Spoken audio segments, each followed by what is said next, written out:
प्रदीप सिंह जी, ये बात तो तभी हो गई थी जब 1950 में हमने संविधान को अडॉप्ट किया था। ये तभी हो गया था सैद्धांतिक रूप से, जिस तरह से यहाँ पर अभी मैं आम आदमी पार्टी की भी बात करूंगी, वो भी सपोर्ट करते हुए नजर आ रहे हैं। तो ये तो तभी दरअसल हो गया था, सैद्धांतिक तौर पर तय हो चुका था। लेकिन वो ये कह रहे हैं कि जब ये कम्युनल इसमें साथ में जुड़ता है और जब ये कम्युनल ब्लास्ट होता है, चीजें वहां पर दरअसल खराब होनी शुरू हो जाती है।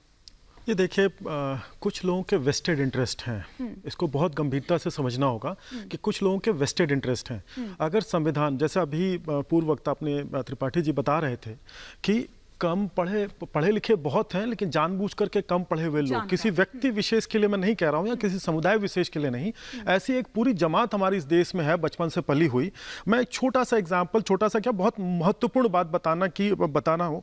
Parliament is competent to amend the constitution, overwrite और abrogate any of the fundamental rights in order to enable the state to implement the directive principles as long as the basic features of the constitution is not affected। ठीक है, basic कितनी बात है। अब अगर संसद को ऐसा लगता है तो ये संविधान ही कह रहा है कि उसको वो बदल सकता है। ये लोग जो फंडामेंटल राइट्स का झुंझुना लेके बजा रहे हैं और लोगों को बरगला रहे हैं, वो फंडामेंटल राइट्स 1979 के पहले संपत्ति का भी अधिकार था और इंदिरा गांधी जी ने उसको राष्ट्रहित में बदल दिया, तो वो फंडामेंटल राइट्स नहीं है। अगर आपके भविष्य के लिए कोई बदलाव आवश्यक है तो संविधान संसद को यह अधिकार देता है कि वो फंडामेंटल राइट्स को भी बदला जा सके। मूल बात यह है, ये जन जन तक नहीं जाने देना चाहते, अपने वेस्टेड इंटरेस्ट के लिए छोटी छोटी बातों को उठा करके उसका गुबार फैलाते हैं ताकि उनकी अपनी खुद की दुकानें चलती रहें, बाकी कम्युनिटी के किसी का भला हो ना हो इससे इनको कोई फर्क नहीं पड़ता। ऐसी बात है क्या चंद्रमोहन जी, जिस तरह की बात यहां पर कह रहे हैं, मूल बात यही है?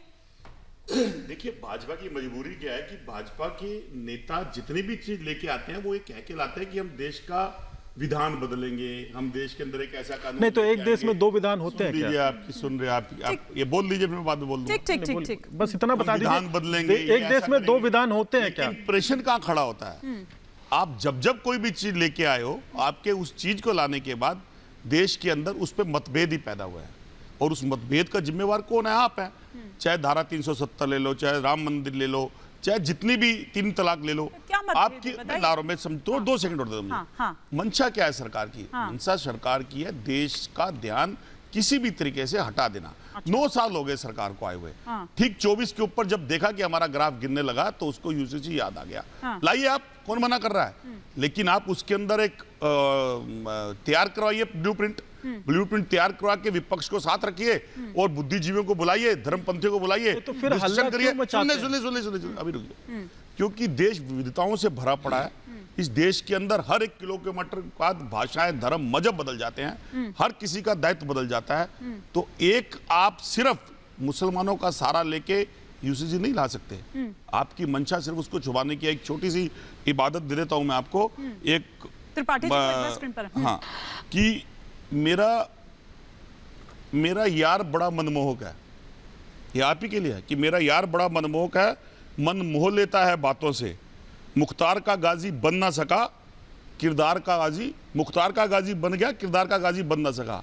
आपने जितनी भी चीजें लाए हैं वो मुख से लाए हैं, उसी की वाहवाही करी है आपने, लेकिन उससे जिस किरदारों को देश की जनता को बेनिफिट होना चाहिए वो आज तक देश के प्रधानमंत्री और भाजपा ने 9 साल में नहीं बताया। धारा 370 आपने ला दी, उसके केस आज भी 14 से 15 केस सुप्रीम कोर्ट में पेंडिंग है।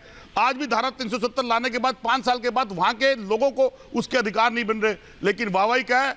मेरा यार मनमोहक है, बातों में मन भो लेता है एक भाषा लेके, अगर मन की बात करने के बाद मन की बात नहीं सुनता है।